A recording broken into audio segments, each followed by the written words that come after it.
tất cả mọi lễ 3 lần. Ngó bộ anh đã bị Hoàng thượng thuyết phục, thực tin theo Phật Pháp rồi. Hôm qua lúc chúng tôi gặp Hòa thượng và hành lễ với ngài, anh còn đứng ở bên ngoài và chỉ ngó vô thôi. Sau khi an tọa, anh Kim mặt đầy sầu muộn, kể lễ với vẻ bi ai. Con và vợ con là Tiểu Khiết kết hôn đã được 12 năm, có một bé trai 10 tuổi. Trước khi cưới Tiểu Khiết, con có thương một người bạn học láng giềng tên là Tiểu Lý. Tụi con vốn là đôi bạn thanh mai trúc mã, dự tính sẽ kết hôn với nhau. Ngay lúc đó thì con quen Tiểu Khiết.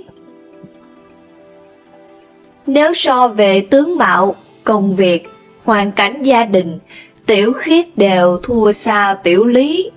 Vậy mà không hiểu con bị trúng tà gì, vừa gặp Tiểu Khiết là đã yêu ngay.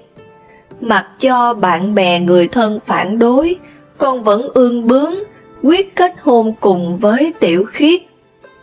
Cưới nhau mới 3 ngày, vẫn còn khách nhà đến thăm, cha mẹ con cũng bận rộn phụ giúp.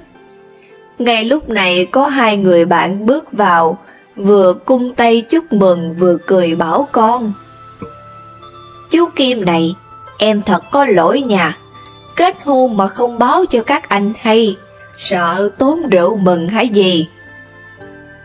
Con mới vội bước tới nghênh đón và cười đáp: "Xin lỗi quá, do kết hôn gấp gáp, lại bận bịu nên không báo tin kịp, mong các anh lượng thứ cho." Lúc này Tiểu Khiết mang nước ra mời, các bạn của con mới đùa: "Chà, chú Kim, tôi phải trách chú không báo tin, té ra là nhìn thím cũng xinh đẹp, nên sợ chúng tôi cướp đi chứ gì." Con biết là đùa nên cười ha hả nói: "Đẹp cái nỗi gì, xấu muốn chết, em còn đang hối hận đây này." Còn nói chưa dứt câu, cô ấy đột ngột quay lại, 2 mắt trợn trừng, đỏ ngầu, nhìn rất hung dữ. Cô ta dán cho con 2 bạt tai đau điếng. Lúc đó mắt con nổ đom đóm, người trong nhà đều đứng ngây ra nhìn. Còn cô vợ mới cưới của con vừa khóc vừa la làng, làm ầm ĩ lớn chuyện, nhất định không chịu bỏ qua. Còn bị tát đau điếng, nổi cơn thịnh nộ, chỉ muốn lao lên xé nát cô ta ra. Nhưng con vừa đưa tay lên thì buông xuống, lý trí nhắc nhở rằng không nên làm vậy, làm thế sẽ khiến láng giềng xung quanh chê cười. Do 2 anh bạn ấy nấy xin lỗi và mọi người xúm lại khuyên giải, con đành phải nén giận, ráng gượng cười mà làm vui.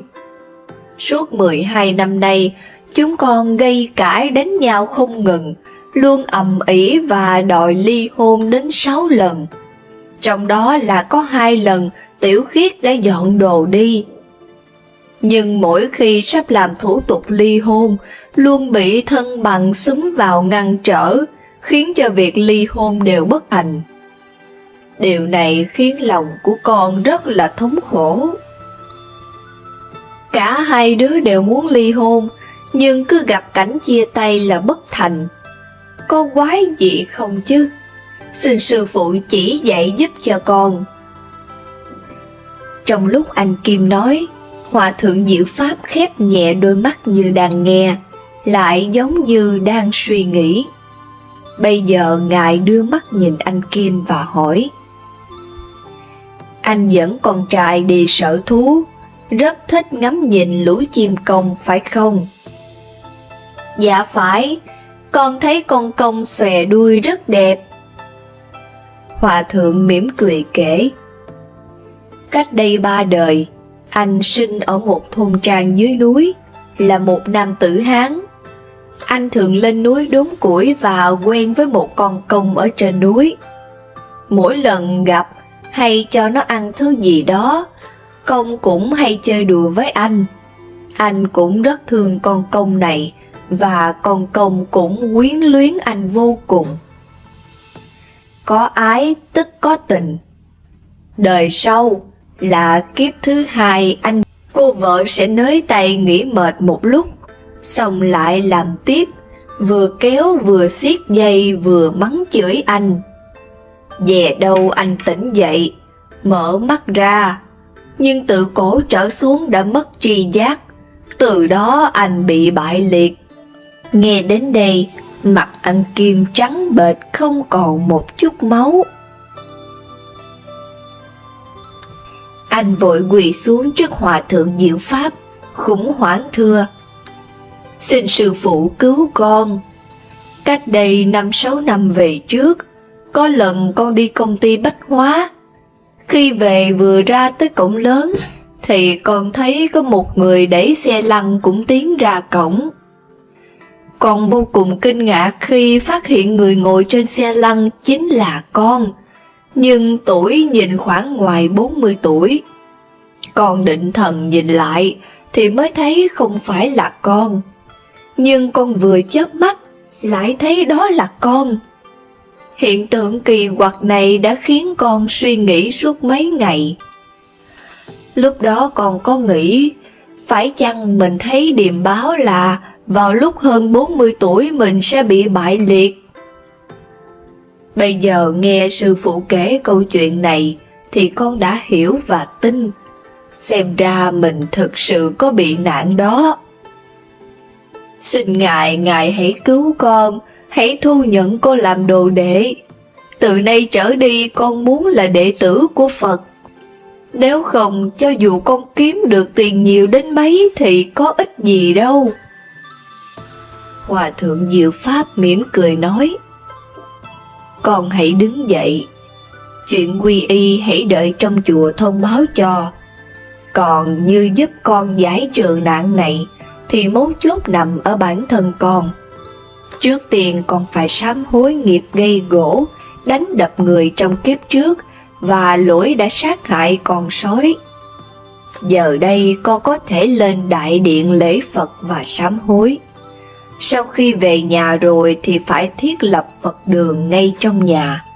Nếu không tiện thì không lập cũng được, vì Phật tại trong tâm. Nhưng quan trọng là mỗi ngày, vào lúc rảnh, con tranh thủ thời gian tụng một bộ kinh Quan Thế Âm Bồ Tát Phổ Môn Phẩm. Tụng khoảng hơn nửa tiếng là xong một biến. Tùy theo thời gian của mình mà mỗi ngày con tụng mấy biến đều được. Lúc tụng phải tịnh tâm chuyên chú, chí thành hồi hướng cho con sói đời trước bị con làm hại, giúp nó gia tăng phúc báo, kết duyên với Phật môn, tiêu trừ tâm sói và tâm sân si oán hận đối với con. Dần dần con sẽ thấy vợ con thay đổi, đối với con từ ái tử tế hơn. Gia đình sẽ hòa thuận, bi kịch vốn phải phát sinh sẽ không còn phát sinh nữa. Đây gọi là cảnh chuyển theo tâm, nghĩa là tâm con có thể chuyển cảnh, khiến phong khí gia đình được thiện hóa theo. Còn phải tu sửa tâm, giữ thân khẩu ý trong sạch, để chuyển ác khí thành hiền khí, chuyển phiền não thành bồ đề, vì vạn pháp duy tâm tạo. Sau khi con rời khỏi nơi này rồi, từ đây phải thường thân cận, thiện tri thức cho nhiều vào. Đối với bạn bè, con có thể đem kinh nghiệm từng trải và sự tu hành của bản thân mình để thuyết pháp, hóa độ họ vào chánh đạo. Lúc rảnh thì nên đọc kinh tạng, nghiên cứu nhiều để hiểu cho sâu, tự khai mở trí cho mình. Bình thường có đi đâu, dù tản bộ hay lái xe, mỗi khi rảnh rỗi nên thường niệm danh Bồ Tát Quan Thế Âm. Trong xã hội đầy rẫy bạo loạn tranh đấu như hiện nay, không nên mưu đồ chiếm lợi nhiều, không nên truy cầu tiền bạc bất nghĩa. Phải biết, hại người chính là hại mình. Từ nay về sau, quyết không làm bất cứ điều gì sai trái, có lỗi với lương tâm của mình. Khi làm việc, cư xử cần thành thật, nên nộp thuế đúng thời, chỉ làm toàn những điều lợi nước lợi dân. Được vậy thì nhất định hãng xưởng của con sẽ trụ vững, không thất bại trong thương trường. Do con bái ta làm thầy, nên ta truyền thọ Phật Pháp cho con. Phải tôn kính tuân hành mới là đệ tử Phật chân chính. Như vậy sẽ được Thiên Long hộ vệ, chư Bồ Tát gia trì. Nếu con khinh suất, không chịu giữ giới luật, thì con chẳng phải là đệ tử Phật. Cho dù con có được tờ phái chứng nhận mình đã quy y, thì khó được Phật chúc phúc, mà tương lai cũng sẽ rơi vào ác đạo. Ta giảng nãy giờ con nghe hiểu hết chứ hả? Anh Kim một bề cung kính lắng nghe, vội thưa: Thưa sư phụ, con hiểu rõ hết rồi ạ. Xưa nay con vốn chẳng hút thuốc hay uống rượu gì, ngay cả trà còn chẳng dùng tới. Từ hôm nay trở đi, con thề sẽ giữ giới nghiêm minh, dứt tuyệt ăn mặn. Hiện nay gia đình giám đốc Kim đã hòa thuận, công việc hãng xưởng rất phát đạt và bận rộn tất bật, thành một thương hiệu được tín nhiệm, cực kỳ nổi danh. 3 năm săn bắn chim, chịu nhân quả 18 năm. Tôi không muốn ai dẫm lên vết xe đổ của tôi. Tôi xin viết câu chuyện có thật của bản thân mình, để mọi người đừng làm cái việc như tôi đã từng làm. Và đây cũng là cách sám hối mà tôi đã thực hành bao năm nay. Khi còn đi học, tôi hoàn toàn không tin vào Phật hay Bồ Tát, phước đức hay nhân quả báo ứng gì cả. Tôi cho rằng đó là chuyện của những người mê tín, thiếu học vấn, chứ còn người có học thức thì không bao giờ tin những chuyện này. Khi còn nhỏ, tôi sống ở tỉnh Quảng Đông. Thời gian đó và ở nơi đó, tôi đã gặp chuyện nhân quả báo ứng mà chính bản thân tôi đã bị. Trải qua hơn 20 năm, vở kịch kinh hoàng này mới được diễn xong. Máu và nước mắt đã làm tôi tỉnh ngộ, nhận thức của tôi thay đổi 360 độ. Năm 1960, vì hoàn cảnh khó khăn, tôi buộc phải nghỉ học khi đang học trung học phổ thông. Từ Quảng Xuyên, tôi trở về quê hương để phụ gia đình làm nông. Do còn quá trẻ, nhận thức kém, tôi suốt ngày sống bồng lùng không có mục đích. Lúc bấy giờ đang là thời kỳ cách mạng văn hóa. Ở thôn quê gần 10 năm, thì mọi tín ngưỡng tôn giáo đã bị dẹp sạch hoàn toàn. Thành thiếu niên lớn lên chỉ tin khoa học, tuyệt đối không được tin Phật hay tin nhân quả. Đương nhiên tôi cũng không là trường hợp ngoại lệ. Do cuộc sống quá vô vị, tẻ nhạt, tôi nghĩ phải tìm cách giải trí gì đó để kích thích cuộc sống. Vả lại lúc đó vật chất, thực phẩm vô cùng thiếu thốn, thèm thịt còn hơn thèm thuốc phiện nữa. Do đó tôi tích góp tiền trong nhiều năm, mua được một cây súng hơi. Từ khi có súng, tôi lấy việc bắn chim làm thú vui. Bắn được con nào tôi liền đem về làm thịt, ăn cho có thêm chất dinh dưỡng. 2-3 năm sau, nhờ bắn chim nhiều nên kinh nghiệm của tôi ngày càng dày dặn. Tôi trở thành xạ thủ bắn chim có tiếng. Tôi thường nấp vào những đám ruộng hoang, bên rừng cây, hoặc vào trong núi để tìm chim bắn. Chỉ cần nghe tiếng chim hót trên cây, tôi liền mò đến và giương súng bắn. Trong nháy mắt, viên đạn trong nòng súng của tôi đã ghim vào con chim. Máu của nó tuôn chảy, nhỏ thấm vào lá cây, một lúc sau mới rớt xuống. nhưng mắt của nó vẫn dương to không chịu nhắm lại. Hình như nó còn luyến tiếc bầu trời trong xanh, cánh rừng tươi mát, đàn con dại trong tổ đang chờ mẹ cha đi kiếm mồi về. Hay là nó không nhắm mắt vì thù hận tôi chăng? Có nhiều khi con chim bị bắn trúng, rơi xuống đất, vẫy cánh yếu ớt vài cái rồi mới chết. Lông mao bị tứ tung, máu chảy nhầy nhụa. Có những con chim chỉ bị thương, nó cố dùng chút hơi tàn để chạy trốn thì tôi đuổi theo ngay, quyết không để nó trốn thoát. Có khi đuổi mệt quá, tôi liền cho nó ăn thêm một viên đạn nữa. Cũng có khi tôi lần mò theo vết máu để tìm. Rất nhiều con chim khôn lắm, biết trốn vào trong cỏ. Khi tôi phát hiện ra thì nó đang giãy giụa, miệng há hốc, máu trong miệng túa ra. Thế mà tôi đâu biết thương cho nỗi thống khổ của nó. Lúc ấy tôi chẳng mảy may động lòng cho hành động tàn nhẫn của mình, cũng không hề có cảm giác tội lỗi, mà còn cho đó là thú vui nhất trên đời, nên càng ra sức bắn giết. Tôi có thể bỏ cả ngày đi săn lùng chim mà không thấy mệt mỏi. Vì đã giết quá nhiều chim, cho nên bất luận tôi đi đến đâu, trên tay có cầm súng hay không, tất cả chim muông vừa thấy tôi là tự dưng chúng đều bay mất dạng. Thậm chí có những đàn chim rất lớn đang đi tìm mồi, vừa thấy bóng dáng tôi là chúng lập tức bay đi ngay.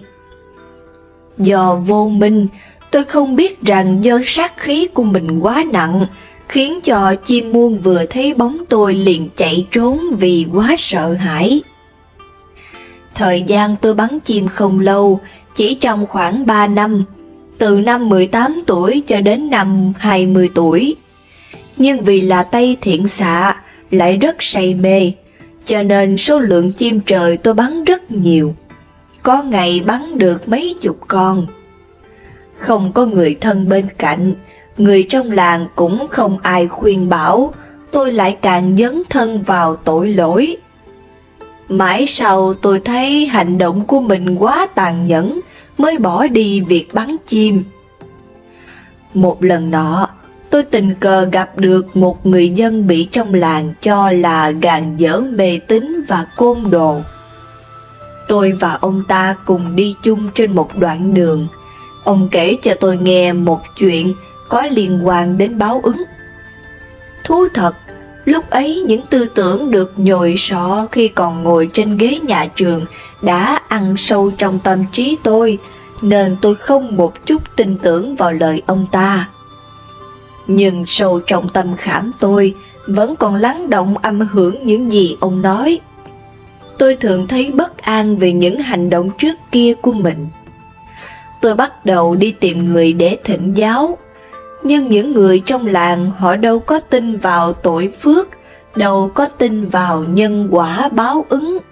Biết hỏi ai bây giờ? May sao giữa cánh đồng làng tôi có một ngôi miếu bị bỏ hoang. Trong ngôi miếu ấy có một ông lão ngày ngày lo việc hương khói. Tôi liền đến thỉnh giáo. Sau khi nghe tôi kể về những hành động trước kia của mình, ông suy nghĩ một lúc rồi nói: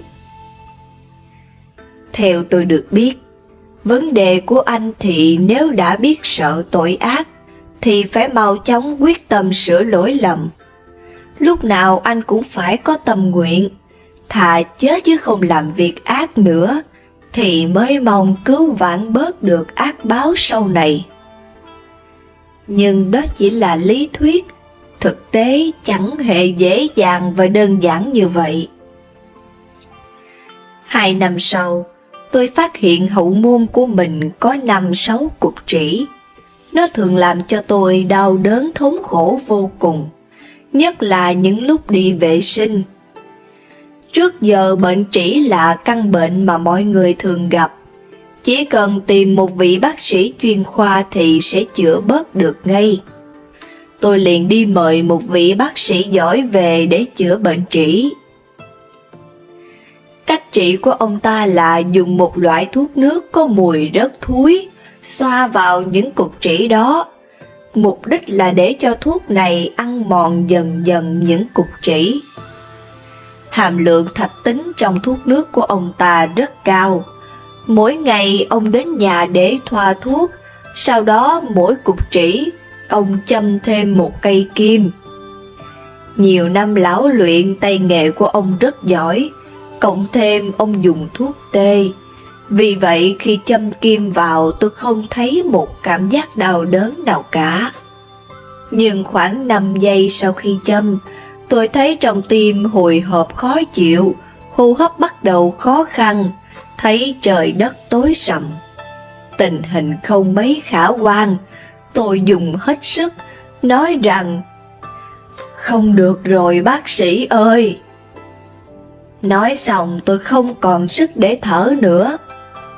Lúc ấy trước mắt chỉ là màn đen tối kịch, dù tôi cố mở to mắt cũng không thấy được gì hết. Tôi nghe rất rõ tiếng hô hoán của bạn tôi đang đứng bên cạnh để chăm sóc. Tâm trí tôi vẫn tỉnh táo, nhớ rõ từng hành động cử chỉ của mình, nhưng vô cùng khó chịu. Tay chân run rẩy, rung lắc giống như là thây ma treo cổ bị gió lùa. Bạn của tôi la lên rằng: "Bác sĩ ơi, không ổn rồi, anh ta sẽ chết mất. Máu chảy ra nhiều quá kìa bác sĩ. Chất độc trong thuốc nước của ông đã xâm nhập vào máu của bạn tôi rồi." Sau đó bạn tôi làm náo động cả lên. Cảm giác của tôi lúc đó rất lạ kỳ. Tôi thấy hình như có người rót nước vào miệng cho tôi uống. Khoảng nửa giờ sau tôi dần dần tỉnh lại. Kiểm tra thì đâu có ai cho tôi uống nước lúc đó. Nguyên nhân là vì muốn bệnh tôi mau khỏi, nên ông bác sĩ đã bỏ hàm lượng thạch tín trong nước thuốc khá cao.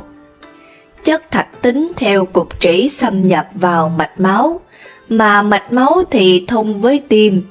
Vì vậy mới khó thở khi xoa thuốc. Nhờ phước duyên, tôi đã trở lại từ cõi chết. Đây là lần đầu tiên tôi nếm mùi vị của cái chết.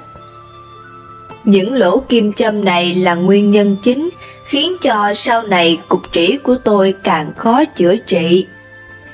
Trải qua 18 năm, những lỗ kim vẫn không lành. Do trĩ ngoại liền với mạch máu, nên những lỗ kim này giống như ống dẫn máu ra ngoài. Do đó máu cứ liên tục chảy ra. Tôi bắt đầu tỉnh ngộ ra rằng, tất cả những nỗi đau khổ của con người chẳng phải do ông trời làm ra, mà chính là những tư tưởng xấu, hành động ác mà con người đã tạo trong đời này hoặc trong đời trước mới là nguyên nhân con người phải chịu mọi thống khổ trong thiện kiếp. Muốn cải đổi vận mệnh chỉ có một con đường duy nhất là năng làm việc lành, tích chứa âm đức mà thôi. Khi được thấu suốt, tôi không còn oán hận những vị bác sĩ đã hại mình nữa. Ngược lại, tôi vô cùng biết ơn họ vì họ đã giúp tôi trả xong món nợ máu. Nếu họ không giúp tôi chữa sai, có lẽ tôi còn mang bệnh tới già hoặc trả tiếp đến đời sau. Sau khi có nhận thức đúng đắn, tôi luôn sám hối trong tâm. Lúc sám hối cho đến khi chịu không nổi, tôi khóc rống lên mới thôi.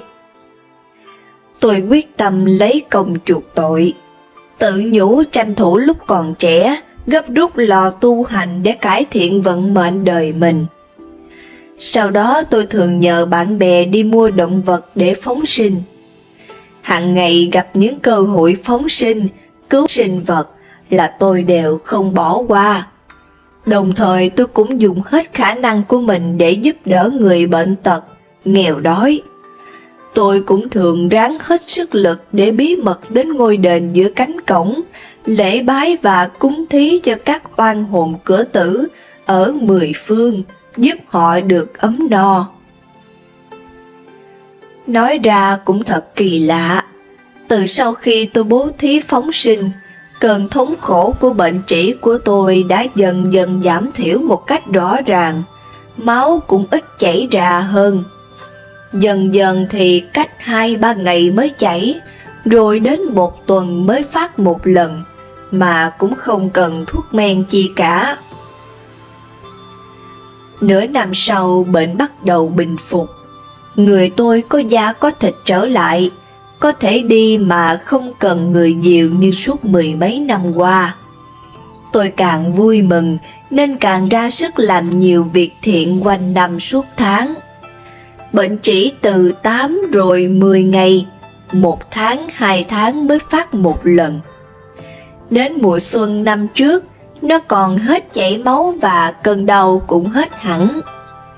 Tính ra từ khi phát bệnh cho đến khi lành hẳn, hết cả thảy là 18 năm. 7 năm trước, tôi may mắn được đến Hồng Kông, nhưng còn may mắn hơn nữa là gặp được Phật Pháp. Từ đó niềm tin của tôi đối với nhân quả báo ứng càng thêm kiên cố. Tôi giác ngộ sâu sắc rằng, mục đích đời người chẳng phải là tiền rừng bạc biển, nhà cao cửa rộng, hoặc danh cao chức trọng mới làm rạng rỡ tổ tông. Chỉ cần siêng năng làm thiện pháp, tích chứa âm đức, không sát sinh, làm lợi vật lợi người, cửa huyền thất tổ, nhờ đó mà được siêu thăng, thì ta sẽ không thấy hổ thẹn một đời. Giết heo và quả báo rợn người của người phụ nữ Trà Vinh. Cô Hồ Thị Quyến sống cùng gia đình ở tỉnh Trà Vinh, sống bằng nghề làm ruộng, cuộc sống khá khổ cực. Khi đến tuổi trưởng thành, cô kết hôn với một người cùng quê là anh Trần Văn Thuận và mưu sinh bằng nghề mua bán heo.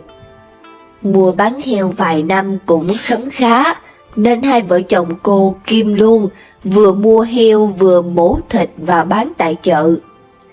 Mọi thứ suôn sẻ nên hai người quyết định mở luôn một lò mổ heo.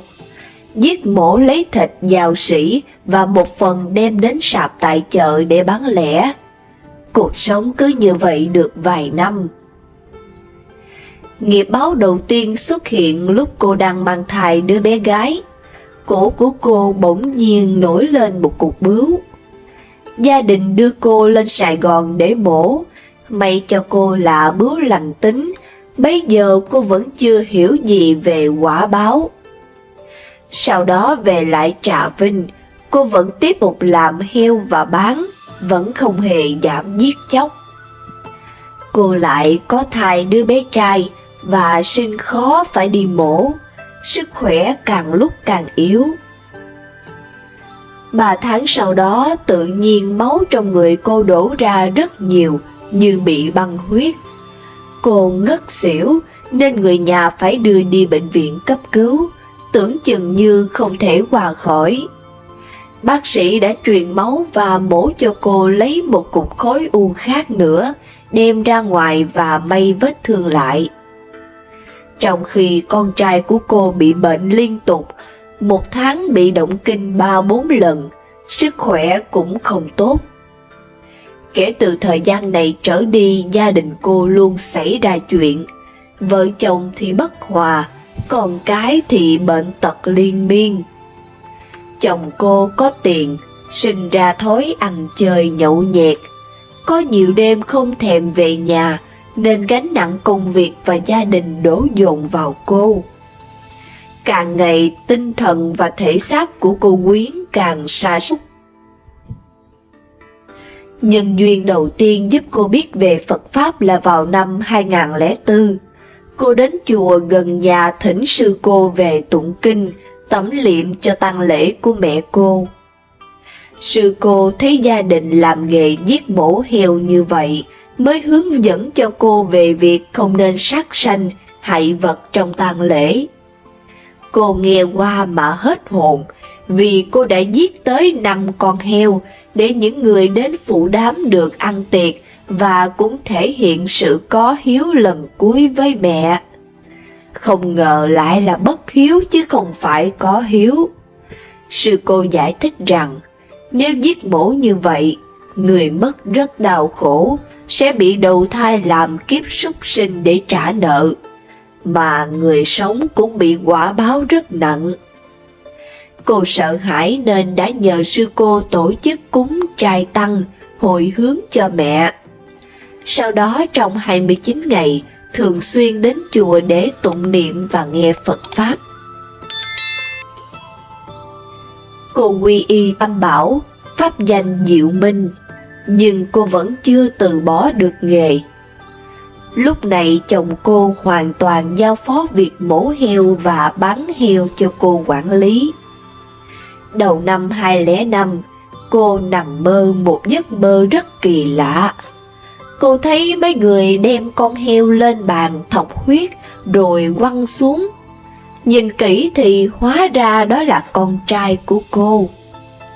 Khi giật mình tỉnh dậy, cô hết sức lo sợ, nhưng vẫn không nghĩ rằng chim bao sẽ có điềm như thế nào đối với nghiệp báo. Một thời gian sau nữa thấy trong người khó chịu, cô đi khám và phát hiện bị bệnh u nang, là u ác tính, phải mổ và vô thuốc xạ trị. Người ốm, tóc mọc không nổi.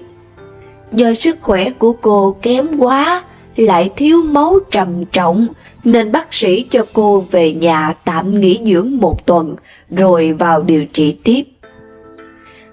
Chuyện cặp rùa khiến mọi người xôn xao xúc động, vì thấy tam giới như nhà lửa, luân hồi là khổ, thân người là quý báu. Nếu phiền não không trừ, nhất định sẽ phải lưu chuyển sinh vào cõi thấp kém. Do vậy mà tất cả cùng nguyện, đời này không lưu luyến ta bà, cầu sinh tịnh độ, vĩnh biệt sinh tử. Tất cả chúng sinh đều có đủ Phật tính, nhưng vì vô minh che bản tâm. Xin khuyên mọi người, chớ để thời gian trôi qua uổng phí, hãy tinh tấn tu cho giải thoát để xuất ly sinh tử. Kỳ bí chuyện hổ nghe kinh Phật, nửa đêm cõng người đi hộ sinh.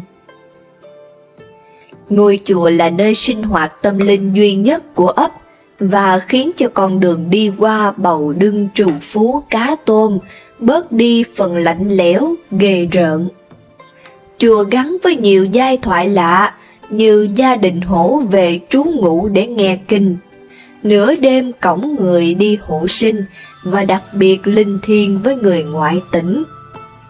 Chùa cổ cũng là nơi trú thân, ẩn mình trước thời khắc nước nhà thống nhất của những người lính Nam Tiến. Giai thoại hổ về chùa nghe kinh Phật.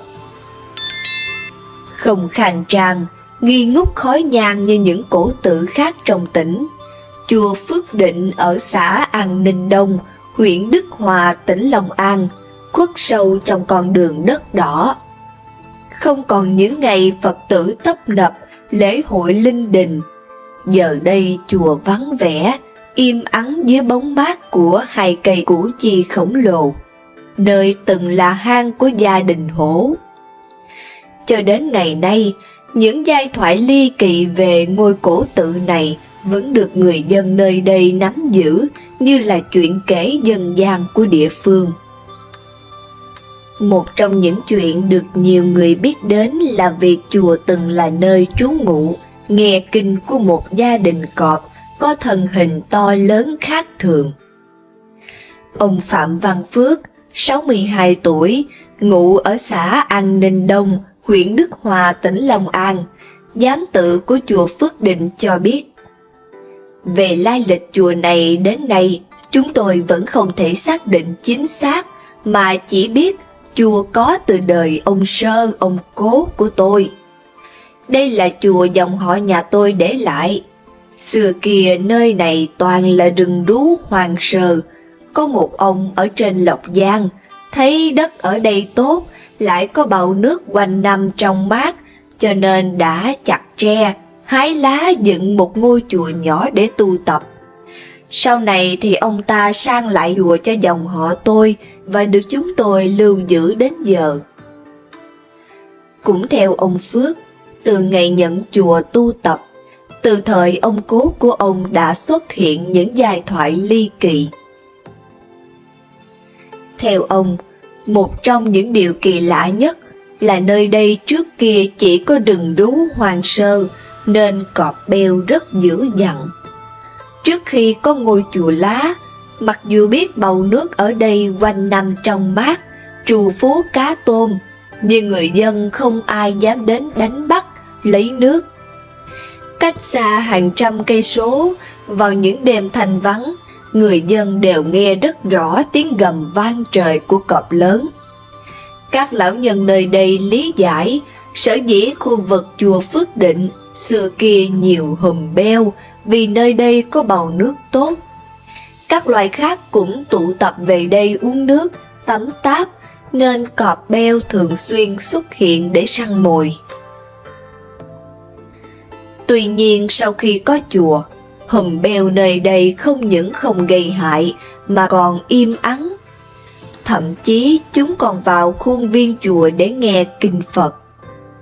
Kể lại sự lạ này, ông Phước khẳng định, chuyện này được truyền lại từ đời ông cố tôi.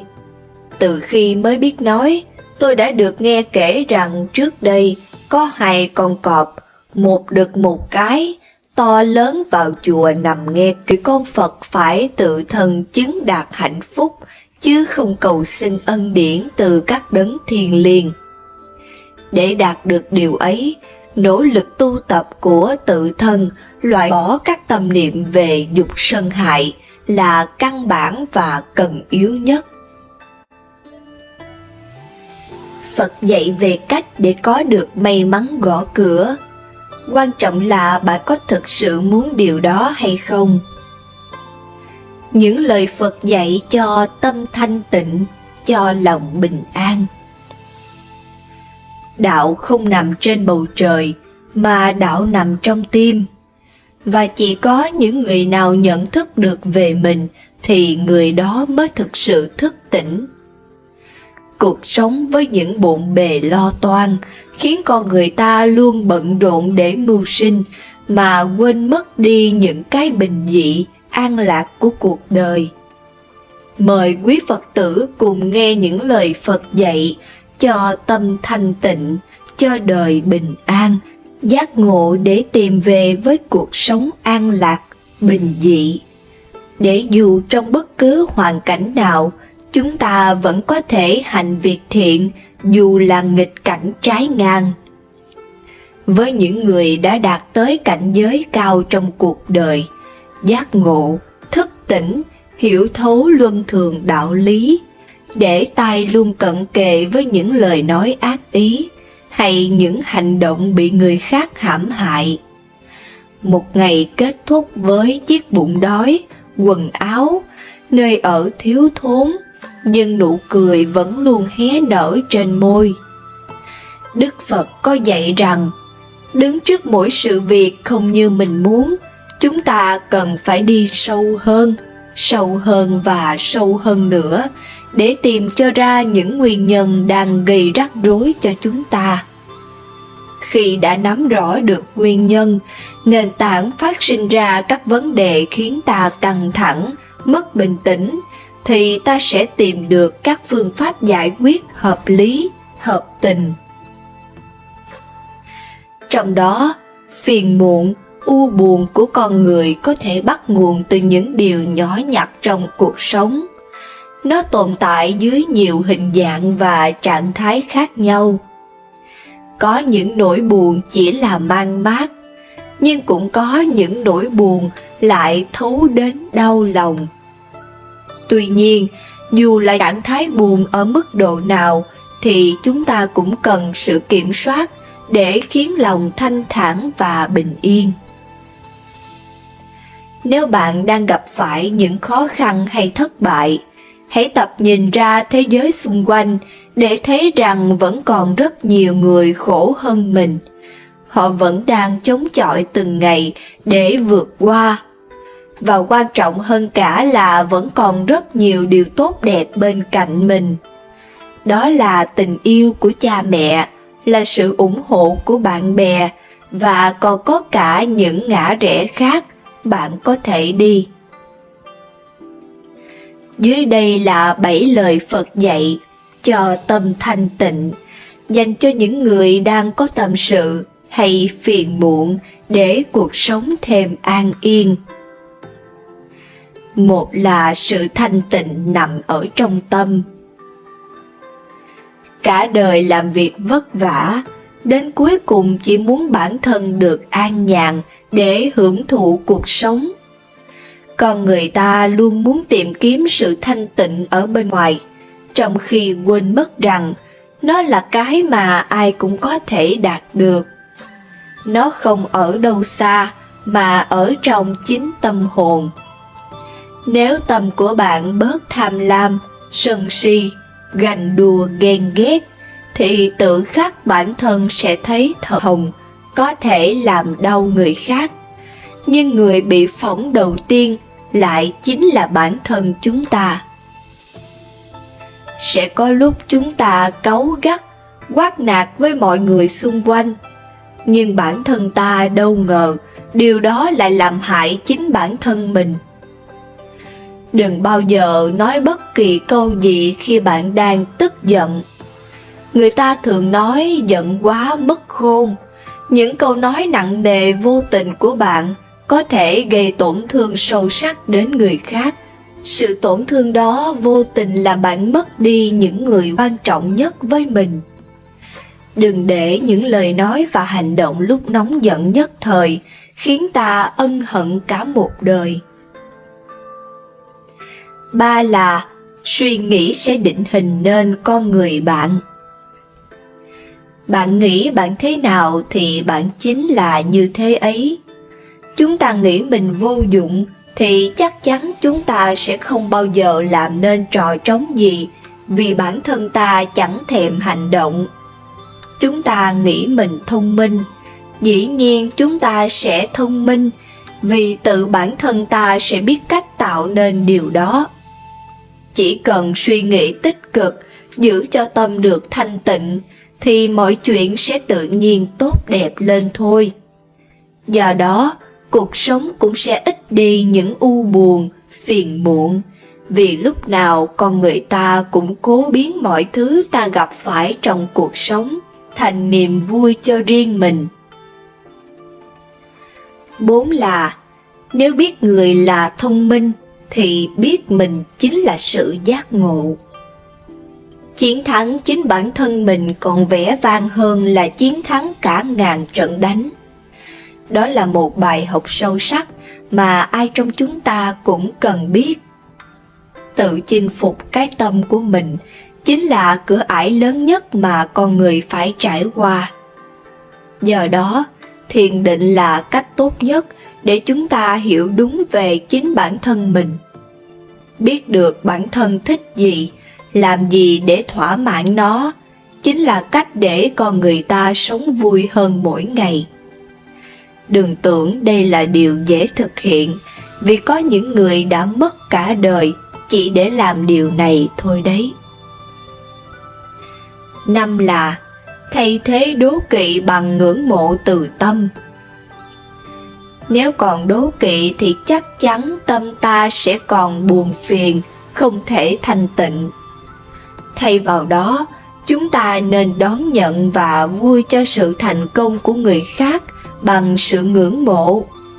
Tâm bình thản thanh tịnh, rồi lấy cái tốt của người khác để làm gương, sẽ khiến con người ta dễ dàng phấn đấu mà không có sự căm phẫn.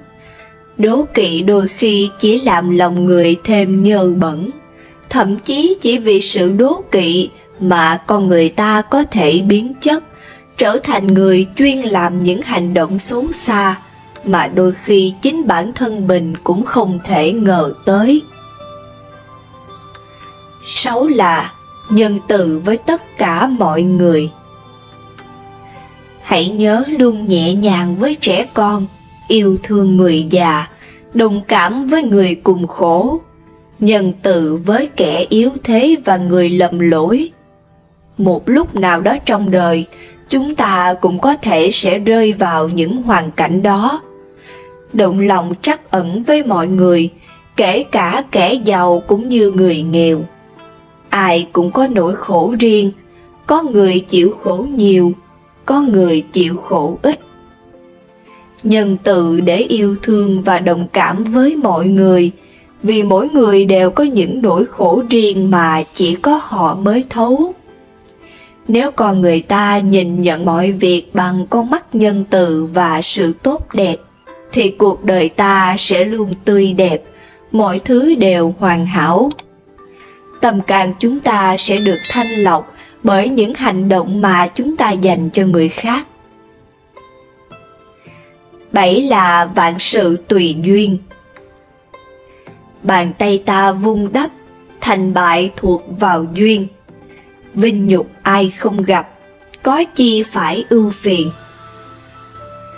Tùy duyên đương nhiên không phải là phó mặc hết thảy tất cả sự việc và con người ở cõi hồng trần, lại càng không phải là buông xuôi, chỉ theo đuổi sự vui chơi, giải trí, mà chính là tự bồi dưỡng cho bản thân mình một tâm thanh tịnh trước mọi chuyện, xem nhẹ được và mất, danh và lợi trong cuộc đời.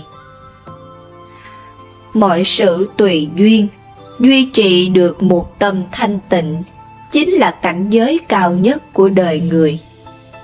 Thuận theo duyên thì cho dù là bầu trời trong xanh hay u ám, đường đời gập ghềnh hay bằng phẳng, trong lòng chúng ta vẫn sẽ cảm thấy được bình an và thản lãng. Trong thời gian có hạn của cuộc đời, biết tùy duyên, quý trọng duyên, thì càng sống được rộng rãi và giải thoát. Đối mặt với duyên phận, đừng tìm kiếm và cũng đừng phiền não. Lúc duyên đến thì hãy trân trọng, quý tiếc. Lúc duyên đi thì cũng nên buông bỏ.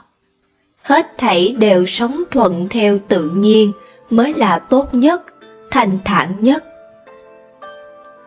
Lời Phật dạy về giác ngộ cho tâm thanh tịnh giúp chúng ta hiểu được rằng con người ta phải sống trong nghịch cảnh trái ngang, nhưng tâm thanh tịnh, miệng không khẩu nghiệp thì luôn tìm được những niềm vui, hạnh phúc từ những điều giản đơn nhất. Vì thế, hãy nhìn nhận vấn đề theo hướng tích cực hơn, gạt bỏ những căng thẳng nhỏ, xử lý mọi việc với một trái tim thanh tịnh sẽ giúp chúng ta có cuộc sống dễ